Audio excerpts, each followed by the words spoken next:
Hallo und herzlich willkommen zu einem weiteren Video. Mein Name ist Veronika und wir werden uns heute über ein sehr wichtiges Thema unterhalten und es geht um die weibliche und männliche Energie in deiner Manifestation und wie die weibliche und männliche Energie schließlich an das große universelle Spiegelgesetz angeknüpft sind. Wenn ich dir sage, dass wir in uns sowohl weibliche als auch männliche Anteile haben, werde ich dir wahrscheinlich nichts Neues erzählen. Doch das Neue dabei ist, wie du diese beiden Energiequalitäten in dir adäquat und zuverlässig messen kannst und letztendlich tiefer einsteigst, zu ergründen, wie diese Energien sich in deiner inneren, aber auch äußeren Welt spiegeln und deine Manifestation spiegeln. Was meine ich damit? Angenommen, du bist jetzt eine Frau und du bist auf der Suche nach dem Traumpartner. Obwohl du ganz bestimmte Vorstellungen davon hast, wie dein Traumpartner genau sein sollte, ziehst du leider immer wieder die falschen Männer in dein Leben, die am weitesten davon entfernt sind, die Qualitäten zu repräsentieren, die du gerne haben möchtest in einer idealen Partnerschaft. Wie kommt das? Es wirken zwei entscheidende Faktoren in dieser Situation. Das eine nennt sich das Spiegelgesetz. Das heißt, du bekommst im Außen etwas gespiegelt, was in dir quasi nicht in Ordnung oder besser gesagt nicht vollständig ist, in dem Gegenüber gespiegelt. Das andere ist, wie deine eigene weibliche Rolle mit deiner männlichen Rolle in dir balanciert sind. Und wenn ich sage, du triffst dann nicht die richtigen Männer in deinem Leben, sonst wärst du ja nicht hier und würdest dieses Video anschauen. In diesem Video werden wir besprechen, warum die weibliche und die männliche Energie so entscheidend sind für deinen Manifestationserfolg und wie du mit ganz einfachen Fragen überprüfen kannst, welche Seite das Weibliche oder mehr das Männliche in deinem Leben dominiert, auch wenn du nach außen als deine Hülle, Erscheinungsform vielleicht durchaus sehr, sehr weiblich und elegant auftrittst oder du bist ein Mann und du bist besonders männlich, durchtrainiert und besonders stark auftretend. Warum das nicht gerade der effektivste Indikator ist, zu entscheiden, ob du wirklich deine volle weibliche oder männliche Kraft lebst und genau andersrum. Wenn du ein Mann bist, zu wie viel Anteil du deine weibliche Energie integrieren konntest oder wenn du eine Frau bist, inwieweit du dein männliches Ich, deine männliche Energie integriert hast, um erfolgreich manifestieren zu können. Jeder Mensch hat schon mal von Yin und Yang gehört. Das ist nicht nur ein leeres Gelaber oder ein Symbol, was gerne auf kitschige Statuenbildern oder sonstige Dekoartikel, was weiß ich, raufgedruckt wird. Dahinter steht eine sehr, sehr alte, sehr effektive und tiefgründige Philosophie dahinter. Denn du musst es dir vorstellen, dass wir, wenn wir sogar auf unseren Körper das beziehen, eine weibliche und eine männliche Seite haben. Auch wenn wir insgesamt Frau sind oder insgesamt Mann sind, so haben wir Energien und Kanäle, wobei die weiblichen Anteile auf der linken Seite repräsentativ sind und die männlichen auf der rechten. Genauso, wenn du mit Ahnen arbeitest, mit deinen Ahnenlinien, hast du die weibliche Ahnenlinie auf der linken Seite und die männliche Ahnenlinie auf der rechten Seite. Wenn diese Kanäle nicht im Gleichgewicht, im idealen Fluss sich befinden, da das die Energie auch durchaus physisch betrachtet nicht im Einklang und Harmonie zirkuliert, dann entstehen Disbalancen, die sich unmittelbar auf dein Verhalten, schließlich auf deine Einstellungen, auf deine Manifestationskraft auswirken, bis es schließlich auch was mit hormonellen Drüsen und deinem gesamten Erscheinungsbild mehr Ausdruck und Sichtbarkeit sich ausprägen kann. Doch wir konzentrieren uns in diesem Video, wie das Ganze mit deinen Manifestationserfolgen zusammenhängt. Wie ich anfangs bereits erwähnt habe, gibt das äußere Erscheinungsbild nur einen indirekten Indikator dafür, wie weit du deine Weiblichkeit oder Männlichkeit integriert hast. Denn die äußere Hülle, die äußere Erscheinung kann auch einen Kompensationsmechanismus vorgaukeln oder darstellen, der mit dem Inneren des Menschen nicht unbedingt viel zu tun hat. Dass zum Beispiel eine Frau, die sehr besonders attraktiv ist, die sehr elegant und eine gute Figur hat, schöne Haare, Make-up und so weiter, sanft spricht, meinetwegen, dass diese Frau erst dann die weibliche Rolle, das Weibliche in sich so integriert hat, dass es natürlich fließend ist, wenn diese Frau im Vertrauen ist, dass sie sich so annimmt, wie sie ist, dass ihr Bemühen, hübsch zu sein, nach außen begehrenswert zu sein, nicht aus dem Mangel resultiert, jemand anders zu gefallen, jemanden zu finden, der in ihr das eigene Misstrauen, die eigene Lücke des Unzufriedenseins füllt, sondern dass diese Frau aus sich heraus strahlt und diese Ausstrahlung durch ihr äußeres Erscheinungsbild gerne betont oder ja, optimiert, wie auch immer man das Ganze nennen möchte.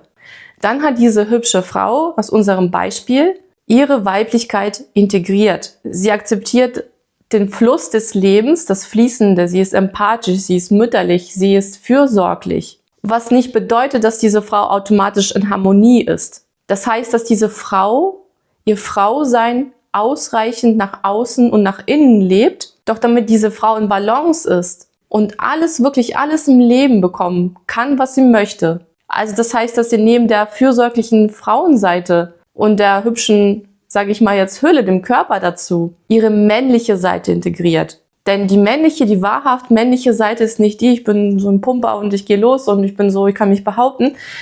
Das ist die Erscheinung, die man durchaus treffen kann.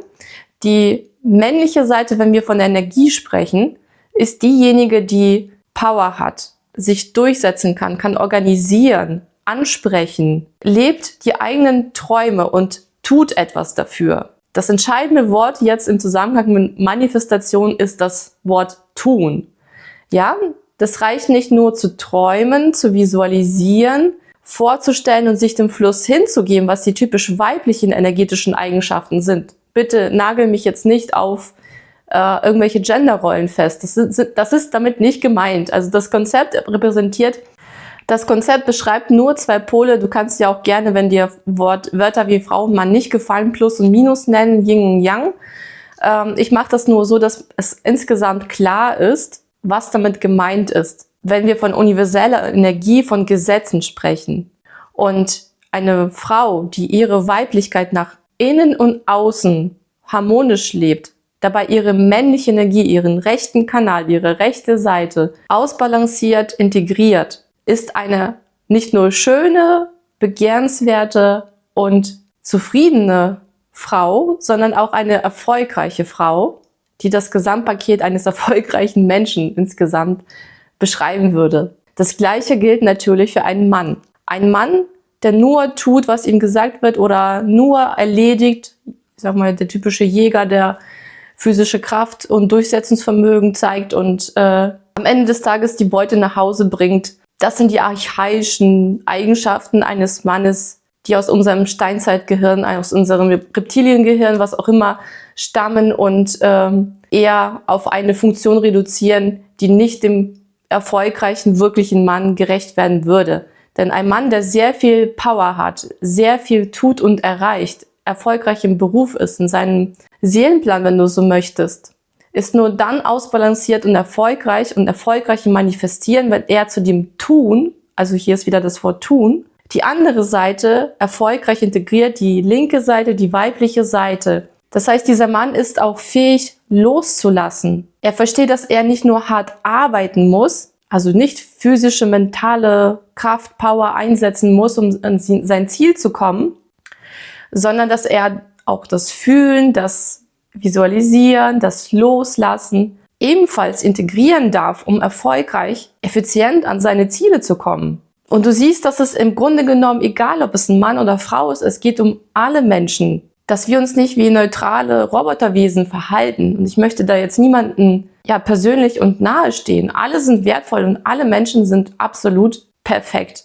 Auch wenn sie nach außen nicht so auftreten und es viele Probleme in der Welt gibt, da möchte ich jetzt nicht ausufern, aber wenn wir von der seelischen Essenz ausgehen und nur von Energien reden und dann auf Menschen übertragen, die Ziele erreichen wollen, geht es darum, diese beiden Anteile von Männlichkeit und Weiblichkeit in sich sinnvoll zu integrieren. Die Disbalance kann auch andersrum aussehen, dass eine Frau sehr viele männliche Eigenschaften mit sich bringt, durch ihre kindlichen Muster, durch vergangene Leben das Gefühl hat, dass sie sich ständig beweisen muss, dass sie nicht ernst genommen wird, dass sie sich auch optisch anpassen muss und männlicher auftreten muss, um erfolgreich zu sein, weil ihr Erfolg sehr, sehr viel bedeutet. Hat diese Frau es verstanden, wie es auf das Tun ankommt und müsste wieder mit ihrem weiblichen Selbst sich selbst verbinden, um dieses fließende, mitfühlende, empathische, was aus dem Herzchakra-Bereich kommt, besser integrieren zu können, um mehr Energie zu generieren. Ja, Liebe ist die stärkste Energie überhaupt,